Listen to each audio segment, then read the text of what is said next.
खबर की, जहां राहुल गांधी आज रायबरेली के दौरे पर रहेंगे। रायबरेली राहुल गांधी का संसदीय क्षेत्र भी है, ऐसे में आज वो अपने संसदीय क्षेत्र रायबरेली के दौरे पर रहेंगे। कई योजनाओं का राहुल गांधी लोकार्पण और शिलान्यास करेंगे। साथ ही डिग्री कॉलेज चौराहे पर शहीद चौक का भी राहुल गांधी उद्घाटन करेंगे। दिशा की होने वाली बैठक में भी राहुल गांधी शामिल होंगे। 10:30 बजे के करीब फुर्सतगंज एयरपोर्ट राहुल गांधी पहुंचेंगे। इस दौरान वो सड़क मार्ग होते हुए 11 बजे डिग्री कॉलेज चौराहा पहुंचेंगे, शहीद चौक का उद्घाटन करेंगे और उसके बाद वो कलेक्ट्रेट पहुंचेंगे, जहां वो कलेक्ट्रेट परिसर स्थित बचत भवन में दिशा की बैठक में शामिल होंगे। बैठक में अमेठी सांसद केएल शर्मा भी मौजूद रहेंगे। तो ये बड़ी खबर आपको रायबरेली से बता दें, जहां आज रायबरेली के सांसद राहुल गांधी रायबरेली के दौरे पर रहेंगे। रायबरेली उनका संसदीय क्षेत्र भी है। अब की बार यानी 2024 लोकसभा चुनाव में उन्होंने कांग्रेस की परंपरागत सीट यानी अपनी परंपरागत सीट से चुनाव लड़ा था और 2 लाख से ज्यादा वोटों के अंतर से राहुल गांधी रायबरेली से जीते थे। ऐसे में आज राहुल गांधी की रायबरेली में मौजूदगी, कई योजनाओं का वो लोकार्पण और शिलान्यास करेंगे, यानी कि रायबरेली की जनता को बड़ी सौगात राहुल गांधी देंगे। इसके साथ ही वो डिग्री कॉलेज चौराहे पर शहीद चौक का भी उद्घाटन करेंगे। दिशा की बैठक में भी वो शामिल होंगे। 10:30 बजे के करीब राहुल गांधी फुर्सतगंज एयरपोर्ट पहुंचेंगे, जहां से सड़क मार्ग होते हुए वो 11 बजे के करीब डिग्री कॉलेज चौराहा पहुंचेंगे, जहां वो शहीद चौक का उद्घाटन करेंगे। जिसके बाद वो कलेक्ट्रेट परिसर पहुंचेंगे, जहां कलेक्ट्रेट में दिशा की बैठक में वो शामिल होंगे। दिशा की इस बैठक में अमेठी से सांसद केएल शर्मा भी मौजूद रहेंगे। तो आज का राहुल गांधी का हमने आपको कार्यक्रम बताया, पूरी तरह से एक्टिव मोड में है राहुल गांधी। रायबरेली यानी आज अपने संसदीय क्षेत्र के दौरे पर है, कई कार्यक्रमों में शामिल होंगे, रायबरेली की जनता को कई बड़ी सौगातें देंगे। इसके साथ ही कलेक्ट्रेट में होने वाली दिशा की बैठक में भी राहुल गांधी शामिल होंगे। इस बैठक में अमेठी से सांसद केएल शर्मा भी मौजूद रहेंगे। आपको बता दें कि 2019 लोकसभा चुनाव में राहुल गांधी अमेठी सीट से हार गए थे, जिसके बाद 2024 यानी 2024 के चुनाव में उन्होंने रायबरेली से चुनावी ताल ठोकी थी। 2 लाख से ज्यादा वोटों के अंतर से यानी मार्जिन से वो जीते थे और आज रायबरेली के दौरे पर राहुल गांधी। ज्यादा जानकारी के लिए सीधा रुख कर लेते हैं संवाददाता मोहम्मद आसिफ का। आसिफ, क्योंकि रायबरेली राहुल गांधी का संसदीय क्षेत्र भी है, ऐसे में एक तरफ यूपी में होने वाले उपचुनाव को देखते हुए हलचल और दूसरी तरफ राहुल गांधी का रायबरेली का दौरा। आज के अगर कार्यक्रम की बात करें तो क्या कुछ कार्यक्रम जिनमें वो शामिल होंगे? दौरा काफी अहम माना जा रहा है। आज राहुल गांधी दिल्ली से लखनऊ पहुंचेंगे और लखनऊ से सड़क मार्ग के जरिए वह अपने संसदीय क्षेत्र रायबरेली पहुंचेंगे। रायबरेली जिले में उनका कई जगह स्वागत भी है और साथ ही साथ आज राहुल गांधी कई सड़कों के शिलान्यास और लोकार्पण कार्यक्रम का भी हिस्सा बनेंगे और इसके अलावा विकास को लेकर अधिकारियों के साथ एक बैठक भी आयोजित की गई है। इस बैठक का हिस्सा बनेंगे। जिस तरह से राहुल गांधी आ रहे हैं रायबरेली, कभी या संसदीय क्षेत्र चिम्मा यानी कि सोनिया गांधी का क्षेत्र होता था, इस बार राहुल गांधी यहाँ से सांसद चुने गए हैं और उपचुनाव के पहले जिस तरह से राहुल गांधी एक्टिव है, खासकर रायबरेली को लेकर, क्योंकि अगर यूपी की बात करें तो रायबरेली और अमेठी गढ़ माना जाता है कांग्रेस का और जिस तरह से इस गढ़ पर कब्जा किया गया लोकसभा चुनाव में, इससे कहीं ना कहीं राहुल गांधी का जोश भी हाई है, क्योंकि पिछली दफा अमेठी से केंद्रीय मंत्री स्मृति ईरानी ने उन्हें हरा दिया था और इसके बाद वह वायनाड चले गए थे। वायनाड में जीत हुई थी, लेकिन एक बार फिर से किस्मत जागी राहुल गांधी की और वह रायबरेली जिले से जाग गए। हालांकि कार्यक्रम की बात करें तो वह कई योजनाओं और विकास के मुद्दे को लेकर अधिकारियों के साथ बैठक करेंगे। उनके साथ जो है अमेठी सांसद केएल शर्मा भी मौजूद रहेंगे। जिस तरह से यह बैठक आयोजित की गई है उसमें हिस्सा बनेंगे। जी बिल्कुल आसिफ, क्योंकि कई सारे कार्यक्रमों में आज शामिल होंगे। रायबरेली की जनता को कई बड़ी सौगात भी देंगे, शिलान्यास भी करेंगे, विकास परियोजनाओं का लोकार्पण भी करेंगे। लेकिन अगर बात करें दिशा की बैठक की जो कलेक्ट्रेट में होने वाली है, उसके लिए अमेठी सांसद केएल शर्मा भी मौजूद रहेंगे। उस बैठक को लेकर क्या कुछ खास, क्या कुछ अहम और क्या कुछ आज बैठक में होने वाला है? देखिए, आज दोपहर में अधिकारियों के साथ कलेक्ट्रेट भवन में एक दिशा की बैठक आयोजित की गई है। बैठक में जिस तरह से जो दिशा जो स्कीम है, जो सरकार की योजना है, उसे जन जन तक पहुंचाने के लिए भी पूरी योजना की गई है। और आज राहुल गांधी इस बैठक में अपने सुझाव भी देंगे, किस तरह जो विकास की योजनाएं हैं संचालित की जाए। साथ ही साथ जो है वह सूत्रों का यह भी दावा है कि कई जो मांग की जा रही है यहाँ की जनता के द्वारा कि सड़क, विकास, पानी, बिजली को लेकर, उसका भी सुझाव अधिकारियों के सामने रहेंगे, क्योंकि इस बैठक में जो है जिले के सभी अधिकारी मौजूद रहेंगे। और उनके साथ इस बैठक में केएल शर्मा भी हिस्सा लेंगे। तो कुल मिलाकर यह कहा जा सकता है कि दिशा की बैठक में भी शामिल होंगे आज राहुल गांधी। सड़कों के लोकार्पण और शिलान्यास कार्यक्रम का भी हिस्सा राहुल गांधी बनेंगे। और इसके साथ ही साथ कई जगहों पर उनके स्वागत की तैयारी है और वह आम लोगों से मुलाकात भी करेंगे, क्योंकि लोकसभा चुनाव के बाद जिस तरह से जो है राहुल गांधी फिर से रायबरेली पहुंच रहे हैं, उनका इंतजार भी यहाँ की जनता कर रही है। बिल्कुल आसिफ, क्योंकि जब अमेठी हारे थे 2019 में, उसके बाद उन्होंने गांधी परिवार की परंपरागत सीट रायबरेली से दावेदारी पेश की थी और 2 लाख से ज्यादा वोटों के मार्जिन से वो रायबरेली से जीतते हैं, जिससे एक चीज तो साफ है कि रायबरेली की जो जनता है वो काफी ज्यादा गांधी परिवार के तरफ जो है समर्पित है। और ऐसे में आज जब राहुल गांधी अपने संसदीय क्षेत्र पहुंच रहे हैं तो उनके स्वागत के लिए क्या कुछ तैयारियां, कांग्रेस कार्यकर्ताओं ने क्या कुछ तैयारियां कर रखी है, किस तरह से राहुल गांधी का आज स्वागत?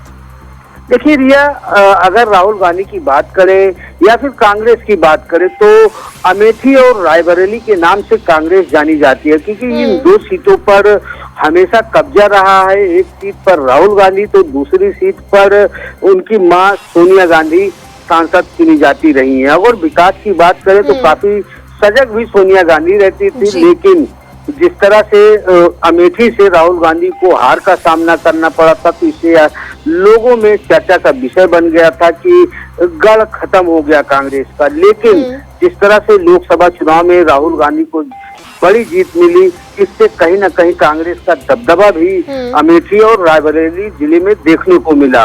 और अगर स्वागत की बात करें तो काफी उत्साहित है यहाँ की जनता। फुर्सतगंज से लेकर रायबरेली जिले तक जिस तरह से जो है, माफ कीजिएगा, लखनऊ रायबरेली शुरू होते ही जो क्षेत्र है, साथ ही साथ एयरपोर्ट पर भी स्वागत की पूरी तैयारी की गई है। कांग्रेस प्रदेश अध्यक्ष अजय राय भी मौजूद रहेंगे और उनका काफिला बाई रोड पहुंचेगा। यानी राहुल गांधी के स्वागत के लिए पूरी तरह से रायबरेली और रायबरेली के लोग तैयार हैं। हालांकि कई बार हमने देखा है कि जब भी कहीं वो पहुंचते हैं, खासकर अमेठी और रायबरेली हो, तो काफी अनोखे अंदाज में लोगों से मिलते हैं। कभी किसी दुकान में चले जाते हैं, कभी किसी नाई से मिलते हैं, कभी शू पॉलिश वाले से मिलते हैं। आज का ये दौरा कितना खास रहता है? क्या कुछ परियोजनाओं का लोकार्पण, शिलान्यास या जायजा लेते हैं विकास परियोजनाओं का, या दिशा की बैठक में क्या कुछ महत्वपूर्ण होता है, और आज कितने अनोखे अंदाज में रायबरेली के लोगों से मिलते हैं, वो देखना खास होगा। आसिफ, आप बने रहिएगा, आगे भी आपका रुख करेंगे।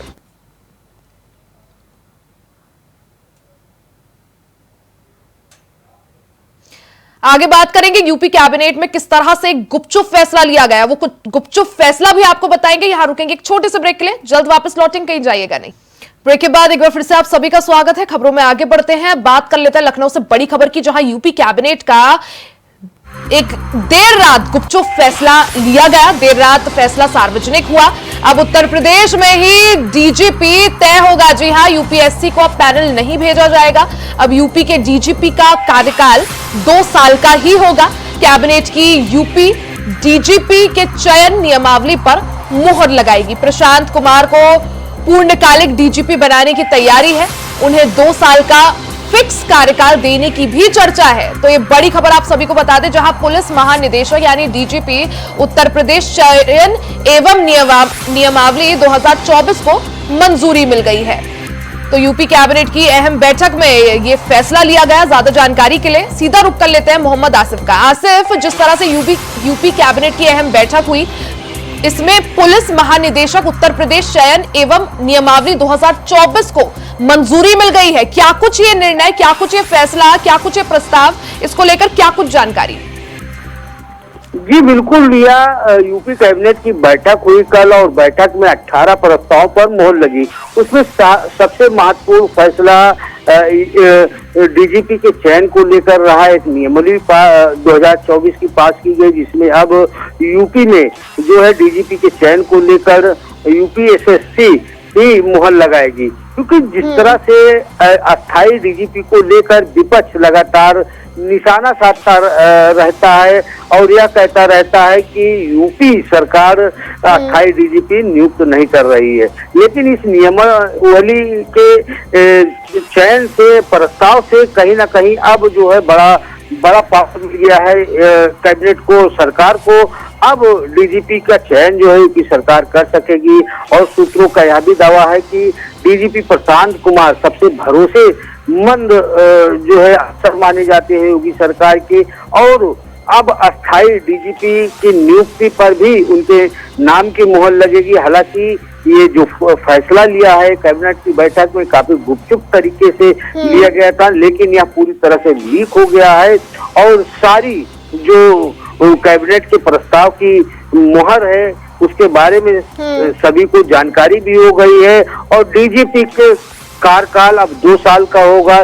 जिस तरह से 6 महीने का कार्यकाल होता था और रिटायरमेंट के 6 महीने के पहले जो है डीजीपी नियुक्त होता था और 6 महीने के बाद ही रिटायरमेंट हो जाता था, तो ऐसे में कहीं ना कहीं जो डीजीपी के बदलाव को लेकर तमाम दिक्कतों का सामना करना पड़ता था, इसको योगी सरकार ने पूरी तरह से हल कर दिया है, फाइनल कर दिया है। अब जिस तरह से योगी सरकार आने वाले दिनों में अगर बात करें डीजीपी के नाम की, तो सूत्रों का यह भी दावा है कि प्रशांत कुमार को अस्थायी डीजीपी नियुक्त किया जाएगा। यूपी की कमान वो लगातार संभालते रहेंगे, क्योंकि जिस तरह से डीजीपी प्रशांत कुमार भरोसेमंद भी है योगी सरकार के, उसके साथ साथ वह जो कानून व्यवस्था है उसको मजबूत बनाने के लिए लगातार एक्टिव भी रहते हैं। जो उनकी टीम है, चाहे अमिताभ यश हो या फिर उनके जो माथास हैं, वह लगातार एक्टिव रहते हैं, चाहे कानून व्यवस्था हो या फिर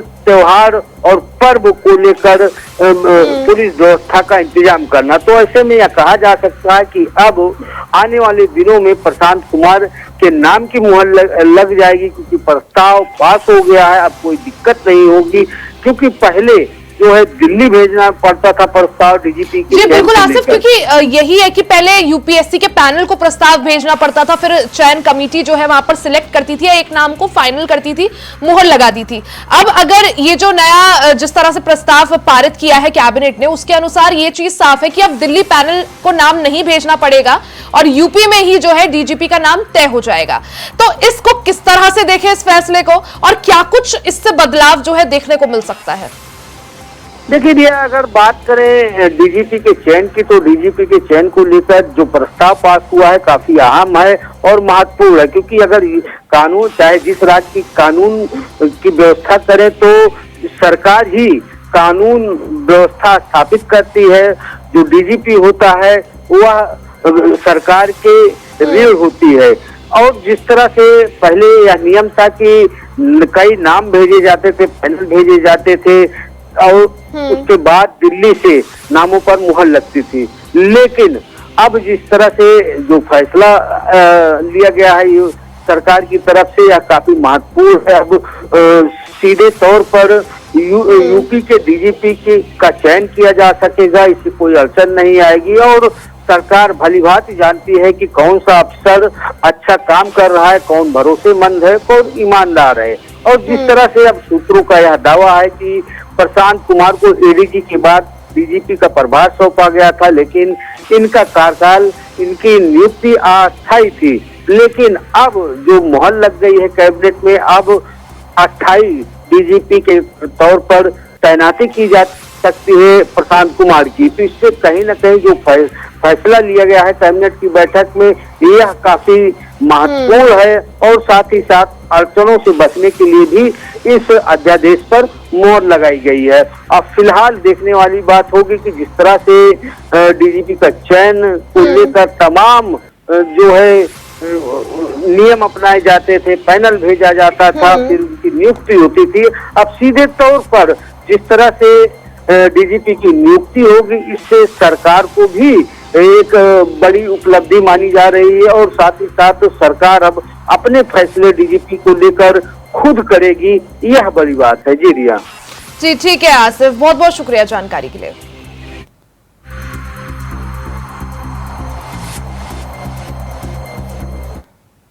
प्रधानमंत्री नरेंद्र मोदी ने झारखंड में के गढ़वा में एक चुनावी रैली को संबोधित करते हुए कहा कि इस चुनाव में जब लोगों से मिलने जाएं, लोग कहीं अगर आपको झुग्गी झोपड़ी में नजर आते हैं तो आप उनसे कहना कि यहां 23 तारीख के बाद बीजेपी सरकार बनने वाली है। कहना मोदी आए थे, उन्होंने कहा कि अब घर पक्का बन जाएगा, मेरा यहां का हर कार्यकर्ता मोदी है, आप वादा कर देना, पूरा मैं करूंगा।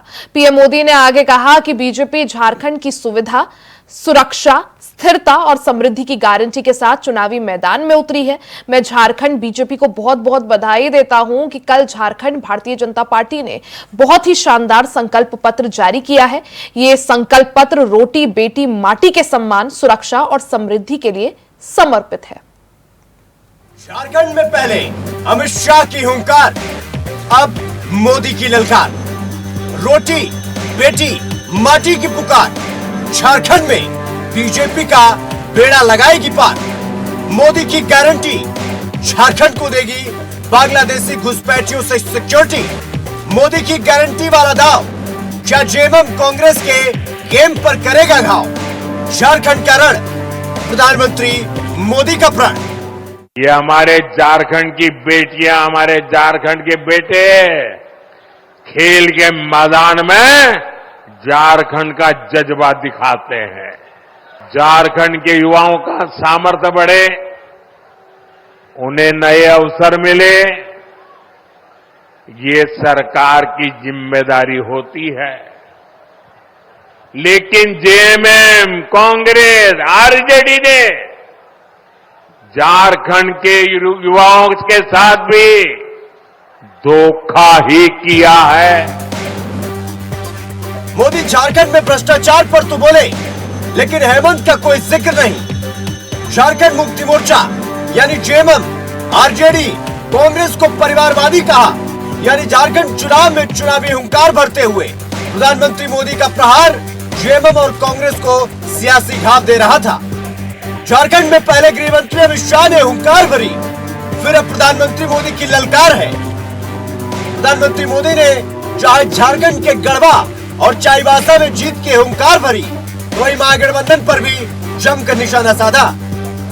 आप सबका आशीर्वाद मांगने आया हूं। आज झारखंड में हर तरफ एक ही गुंज है, रोटी बेटी माटी की पुकार। झारखंड में भाजपा एनडीए सरकार। प्रधानमंत्री जहां कार्यकर्ताओं में जोश भर रहे थे, तो वहीं बीजेपी का संकल्प पत्र को रोटी बेटी और माटी के सम्मान, सुरक्षा और समृद्धि के लिए समर्पित बता रहे थे। इतना ही नहीं, प्रधानमंत्री गिन गिन कर कांग्रेस और जेएमएम पर वार पर वार कर रहे थे। मैं आज आप सबका आशीर्वाद मांगने आया हूं। आज झारखंड में हर तरफ एक ही गुंज है, रोटी बेटी माटी की पुकार। झारखंड में भाजपा एनडीए सरकार।